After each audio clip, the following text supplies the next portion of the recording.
Obrigado por nos acompanhar nesta transmissão do culto a Deus na Primeira Igreja Batista do Pará. Somos uma igreja que expõe a palavra de Deus e cremos que a Bíblia é inerrante, infalível e suficiente para nos tornar mais parecidos com Jesus. Queremos te encorajar a estar conosco em nossos cultos presenciais aos domingos, às quartas e aos sábados. Assim, poderemos celebrar juntos o Deus vivo e aprendermos mais as verdades de sua palavra. Se você tomou alguma decisão, entre em contato conosco através do nosso site e das redes sociais. Queremos orar por você e ajudá-lo na sua caminhada com Cristo. Que Deus te abençoe copiosamente em nome de Jesus. Amém. Quantos têm o texto sagrado? Ergam-no. Ótimo. Vamos continuar o exame da parábola gestual que iniciamos 2 domingos atrás. Se volte para Marcos, capítulo 11, Evangelho de acordo com Marcos, capítulo 11.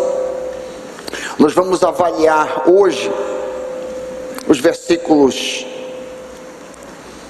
20 a 26.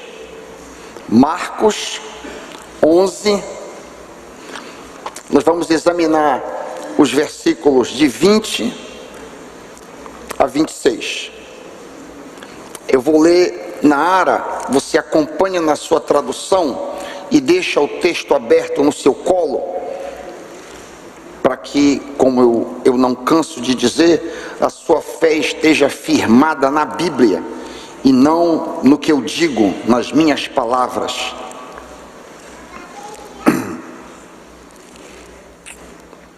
A partir do versículo 20. E, passando eles pela manhã, viram que a figueira secara desde a raiz. Então Pedro, lembrando-se, falou: Mestre, eis que a figueira que amaldiçoaste secou.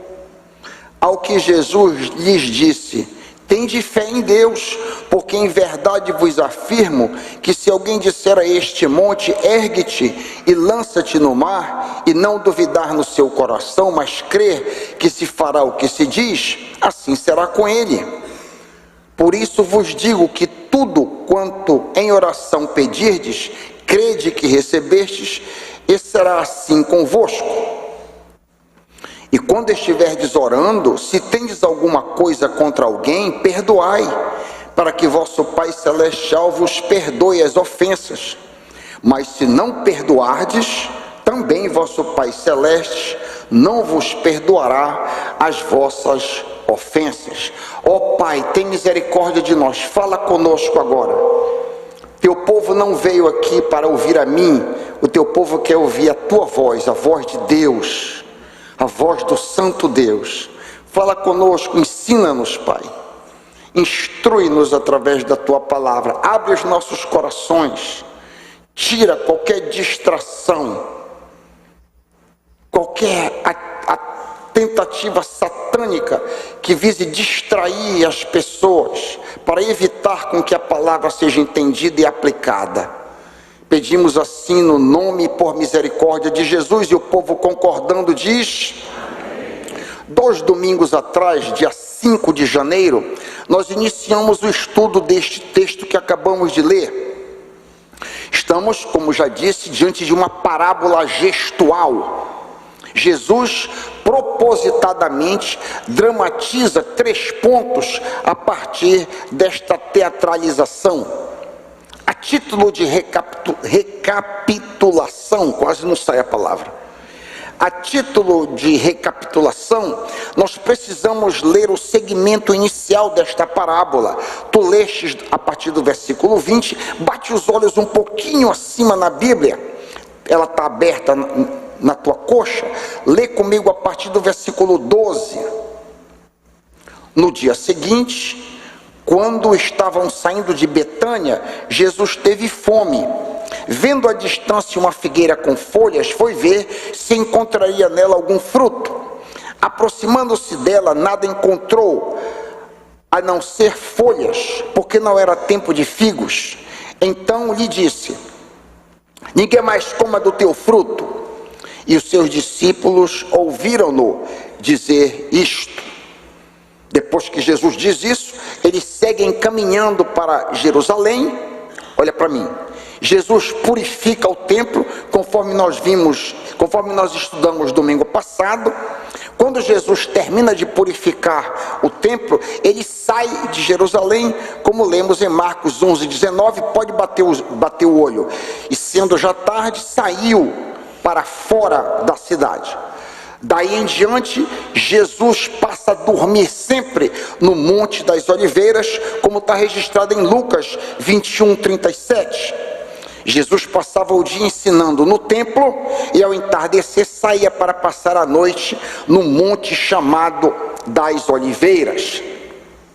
Muito cedo, no dia seguinte, caminhando de volta para Jerusalém, eles passaram pela mesma figueira enfolharada na qual Jesus havia buscado fruto no dia anterior em vão.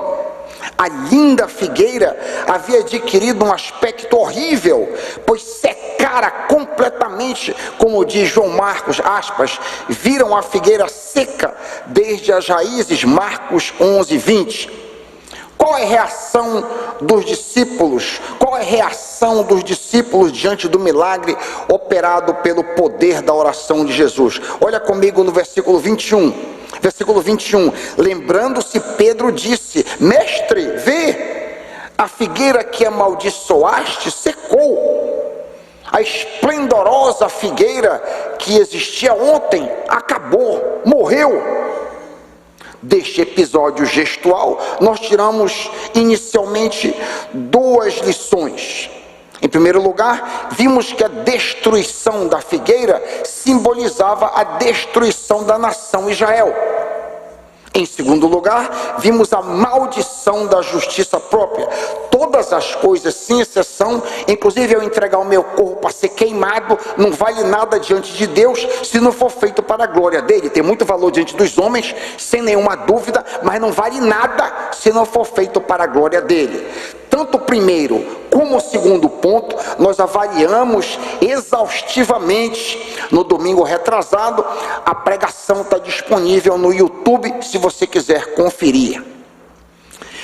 Isso foi a título de resumo do que nós já estudamos. Vamos agora iniciar o exame do terceiro ponto da parábola, a saber, o encorajamento para que nós exercitemos fé em Deus.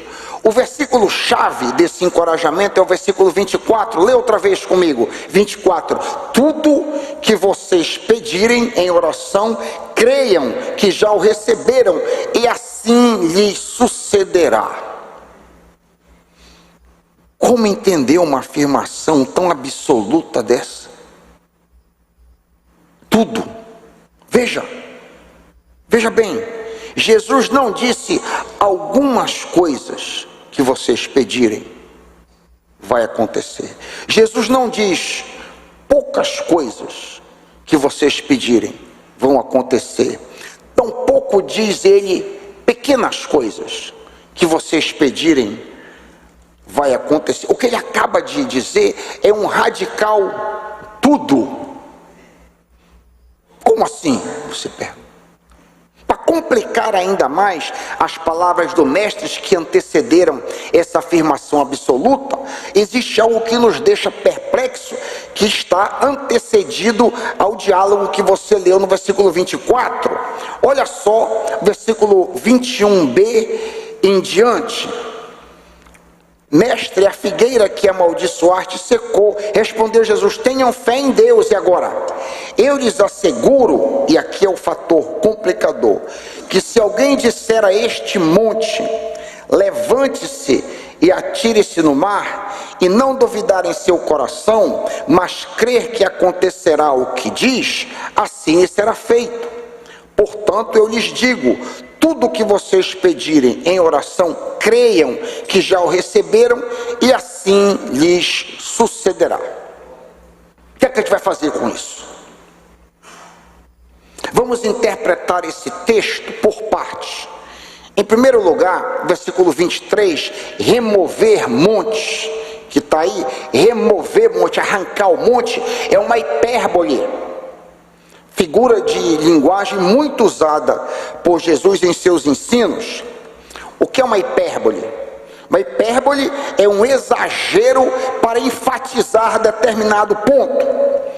Quem tem me seguido aí há quase um ano nos vídeos O Sermão do Monte, já viu várias hipérboles explicadas naqueles vídeos. Aqueles que me acompanham viram eu explicando o arrancar do olho direito, se referindo à lascívia, o cortar a mão, se referindo à masturbação, o dar a outra face, ao ser esbofeteado, dar a outra face, lidando com retaliação e outras hipérboles que eu tenho examinado ao longo do Sermão do Monte.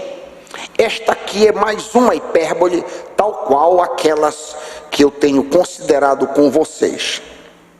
E nós estamos acostumados a ver Jesus usando esta e muitas outras figuras de linguagem. Jesus usava demais esse tipo de coisa, metáfora como exemplo. Eu sou a videira verdadeira. É claro que Jesus não era uma árvore, é óbvio, isso é uma metáfora. Símile, assim como o relâmpago lampeja e ilumina do Oriente para o Ocidente, assim também, isso é uma símile, assim e assim. Jesus usa parábolas, também o grão de mostarda. Jesus usa por demais figuras de linguagem em seus discursos. Esta, como eu acabei de dizer, é apenas uma outra. Embora seja muito estranho para a nossa cultura e para a nossa linguagem, a expressão remover montanha era comum na cultura judaica. Usava-se esta expressão hiperbólica para descrever a remoção de um enorme obstáculo. Por exemplo, o rabino Bar Nachmani era considerado um removedor de montes, devido à sua capacidade de avaliar situações dificílimas.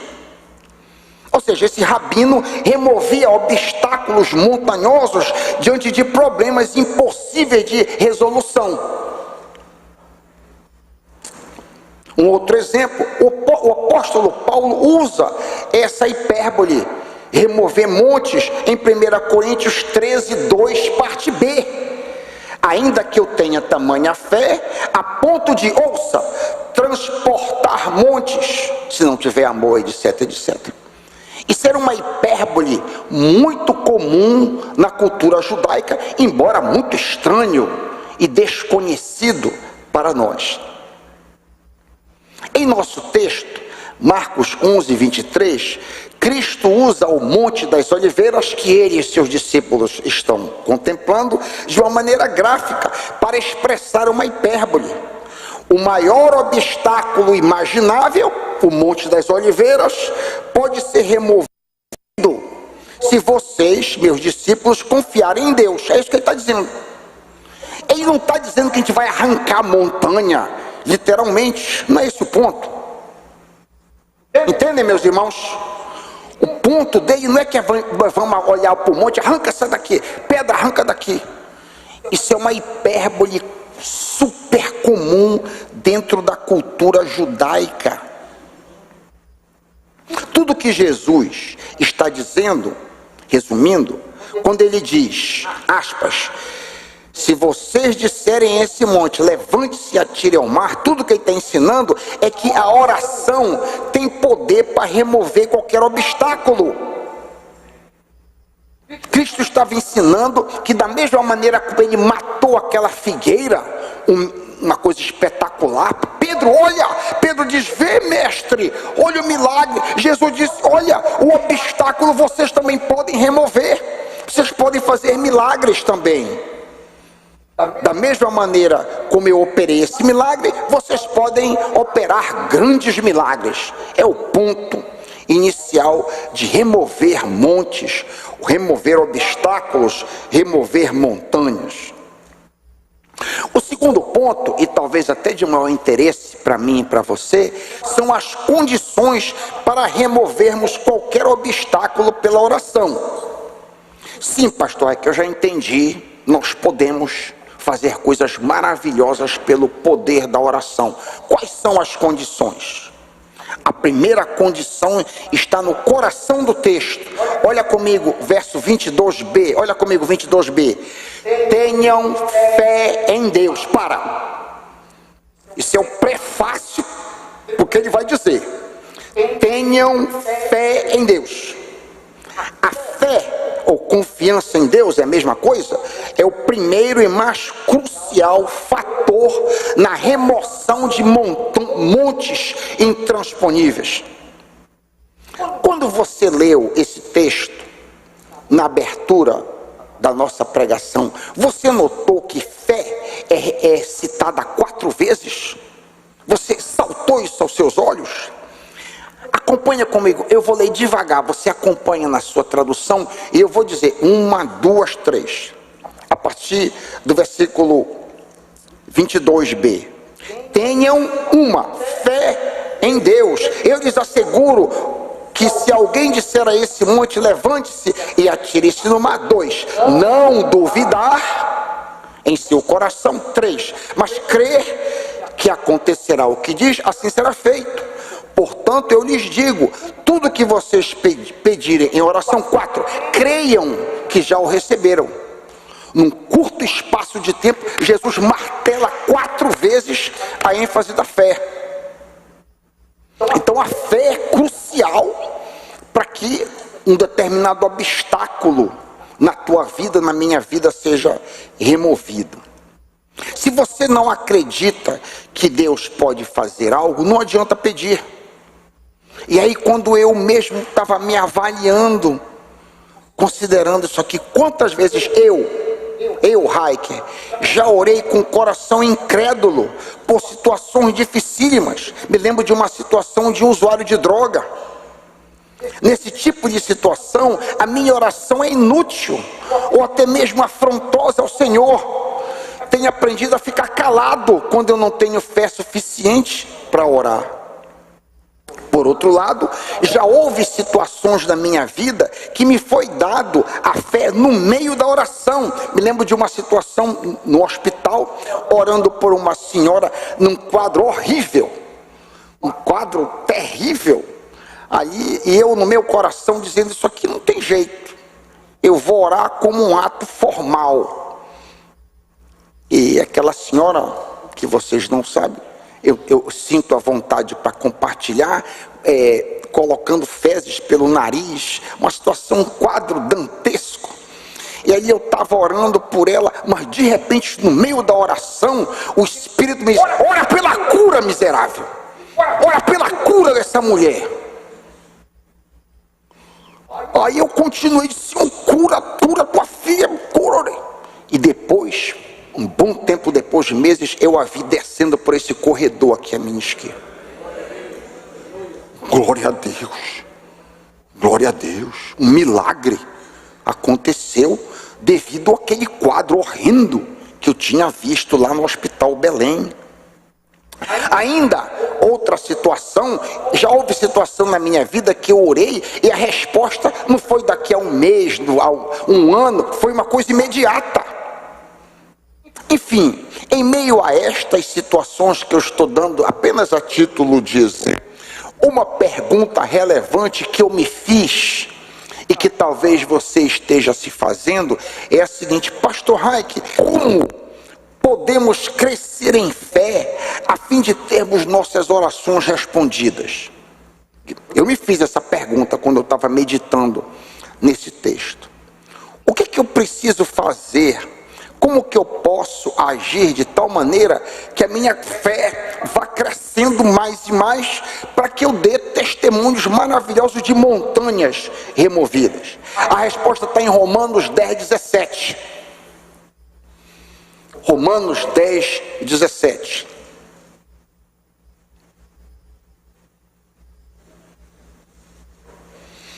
Diz assim o apóstolo Paulo: a fé vem pela pregação, ou pelo ouvir da mensagem, e a pregação da palavra de Cristo. Como é que isso está traduzido na tua Bíblia? Como que está traduzido? Porque as traduções variam bastante de Bíblia para Bíblia.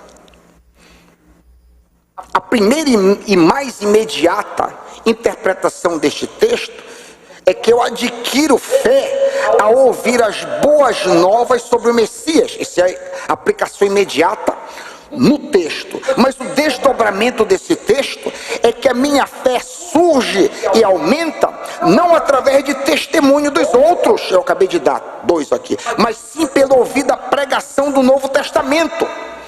O Novo Testamento aqui é chamado de Palavra de Cristo. A nossa fé pode crescer ao longo do tempo ao ouvirmos a voz de Deus revelada no Novo Testamento, não simplesmente ouvindo o testemunho. Veja bem, eu poderia ser um pregador de grande agrado para vocês se eu contasse muita história, muito testemunho, porque é agradável ouvir testemunho, mas isso não faz crescer a tua fé. Entende, meu irmão? Eu passar sermões contando história para vocês, mesmo testemunhos reais, eu acabei de dar 2 aqui, um de um fracasso e um que eu orei por um viciado e outro positivo, que essa mulher desceu. Isso é bacana, é agradável, mas isso não faz a tua fé de fato crescer. O que faz crescer é você ouvir a palavra de Deus pregada.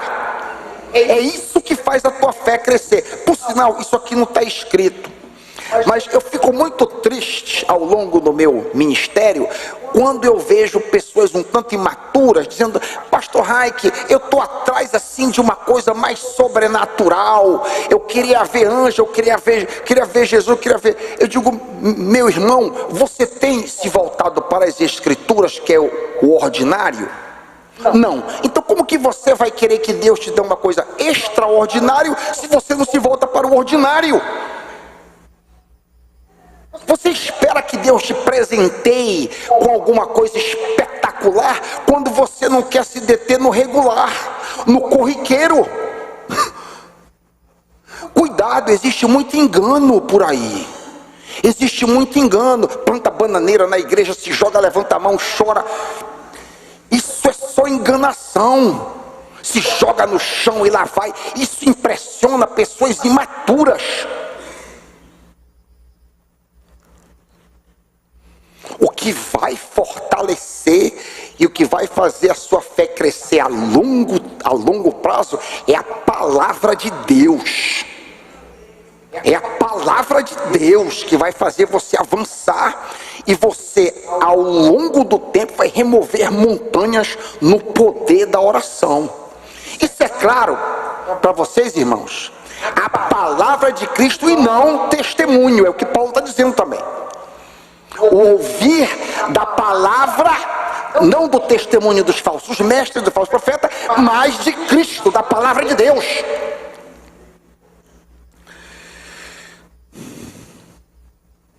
Daí então a suprema importância de lermos, meditarmos nas promessas do Senhor, ouvirmos a sua voz através da pregação da palavra, de termos experiências nas quais a nossa fé é testada, a fim de que a mesma cresça. A nossa fé, ela cresce muito quando ela passa por testes também. Se você for a um ginásio, uma academia, eu estou fazendo academia agora, pasme. Basicamente, o que você faz na academia é empurrar peso ou levantar peso. Basicamente é isso.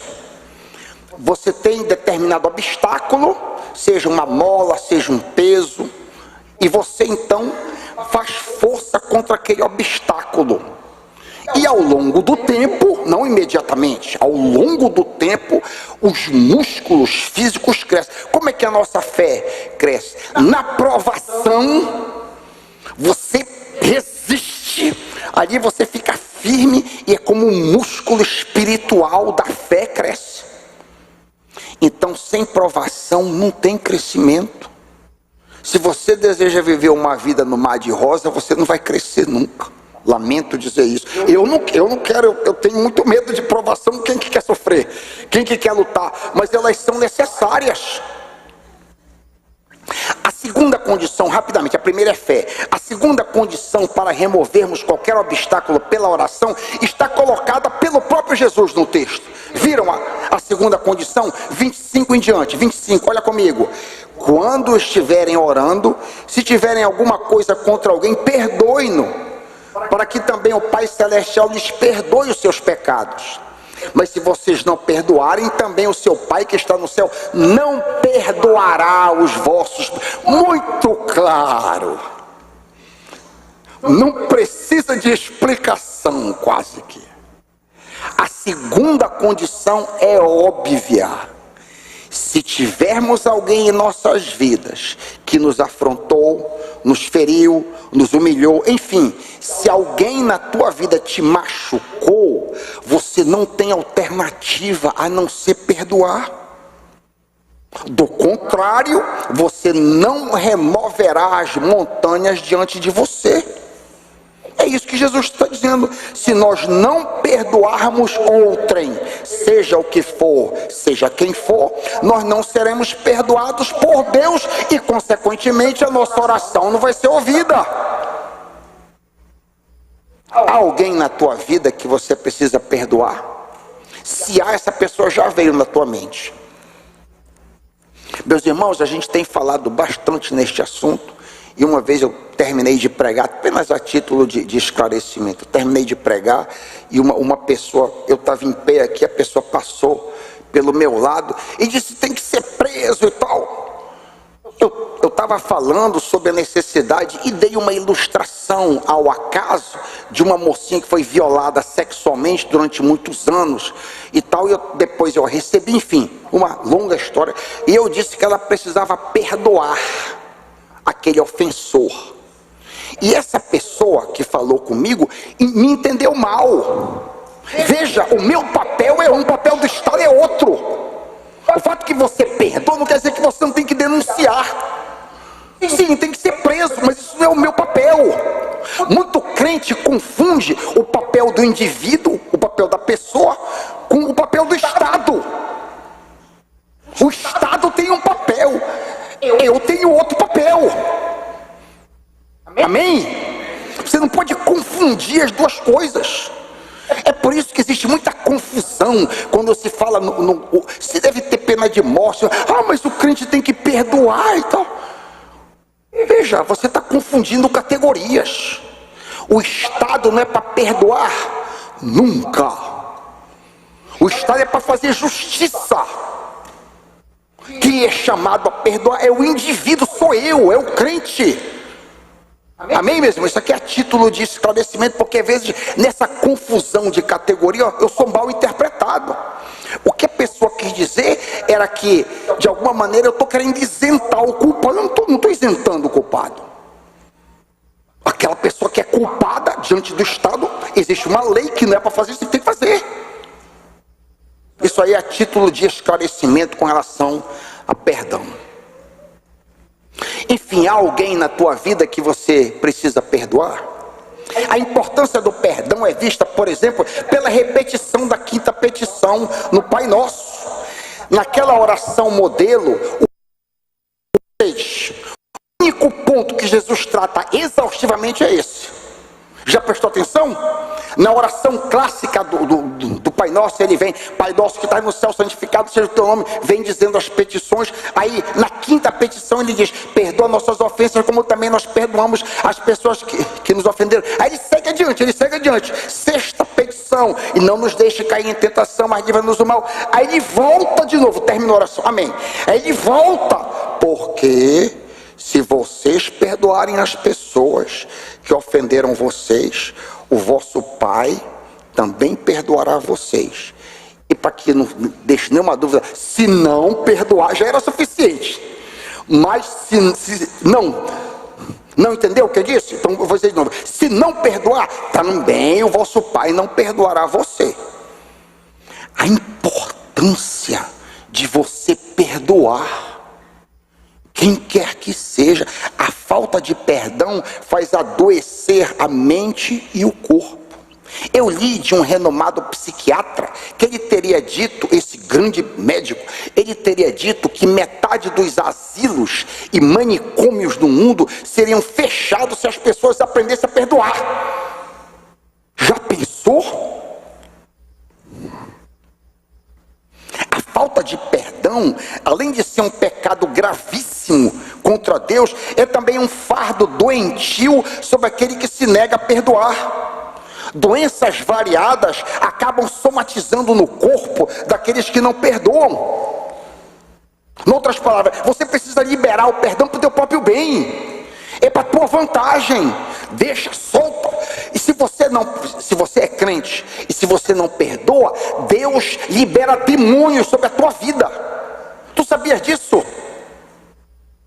Se você é crente em Cristo Jesus, se você é um irmão, uma irmã em Cristo, e você insiste, você já sabe que é para perdoar, e você insiste em não liberar o perdão, Deus libera aquilo que Jesus chama de verdugos, ou tormentadores, na clássica parábola em Mateus 18, 32 a 35.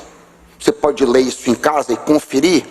Indignado, o seu senhor os entregou aos atormentadores, nessa versão que eu estou lendo, Mateus 18, 34, até que lhe pagasse tudo. A questão de que muito crente vive atormentado, dorme mal à noite, tem depressão profunda, não todos os casos, mas muitos casos, é a falta de perdão. Esse crente está entregue aos tormentadores, aos verdugos. Então, meu querido, perdoa. O importante ponto a considerar em relação à remoção de obstáculos na oração é a procedência do obstáculo. Veja bem, é possível que você tenha fé, primeira condição, e é possível, em segundo lugar, que você tenha perdoado todos que te feriram, mas ainda assim pode ser que o obstáculo não esteja sendo removido. E aí? A montanha, o obstáculo, pode ser qualquer coisa. Um chefe que faz a tua vida um inferno, por exemplo. A salvação de um filho teu que se voltou para o candomblé, para satanismo, por exemplo. Um seríssimo acidente que te deixou paraplégico, por exemplo. Uma doença mortal no corpo de uma filhinha tua. A indiferença de um esposo alcoólatra. E os exemplos de montanhas são enormes. Eu estou apenas ilustrando minimamente. Considerando que o monte não está sendo removido, como discernir se o monte foi colocado pelo diabo, por mim mesmo ou por Deus? Em outras palavras, como saber quem é o responsável pela montanha, pelo obstáculo, pelo monte? Eu mesmo, por exemplo, o meu pecado? Deus, o espinho na carne de Paulo, por exemplo? Ou Satanás, a morte dos filhos de Jó, por exemplo? Ouça, se você não ouviu nada do que eu disse até agora, ouça agora. Só terá resposta para essa pergunta aquele que entregou a sua própria vontade ao Senhor. Aquele cuja vontade está entregue ao Senhor, este terá resposta para essas três situações. Essa resposta, como eu estou dizendo, só vem para aqueles que, de coração, aspas, seja feita a tua vontade, assim na terra como no céu. Seja feita a tua, não a minha, vontade. Esses obtêm a resposta. Caso não tenha sido o próprio Deus diretamente responsável pelo obstáculo, como eu dei o caso de Paulo aqui, o espinho na carne, caso não seja ele, aspas, tudo o que vocês pedirem em oração vos sucederá. Caso a montanha não tenha sido colocado pelo Senhor, então, ouça, recebemos dele tudo o que pedimos, porque obedecemos os seus mandamentos e fazemos o que lhe agrada. 1 João 3, 22. Para finalizar, para o seu alívio e alegria. O que aprendemos com Jesus no terceiro ponto da parábola gestual? O mestre nos encoraja a exercitar fé. Ele mesmo havia exercitado fé, amaldiçoando a figueira. Diante do espanto dos discípulos, ele nos encoraja a confiar em Deus para removermos qualquer obstáculo, até mesmo aqueles que nós consideramos impossíveis. Para remover montanhas impossíveis, ele nos encoraja duas coisas: a ter fé em Deus e, em segundo lugar, alerta para que nós perdoemos todos, indistintamente, nas nossas orações. Que Deus nos dê o privilégio, a mim e a você, de em 2025 darmos testemunho de grandes montanhas sendo removidas em nossas vidas, em nome de Jesus. E o povo de Deus diz: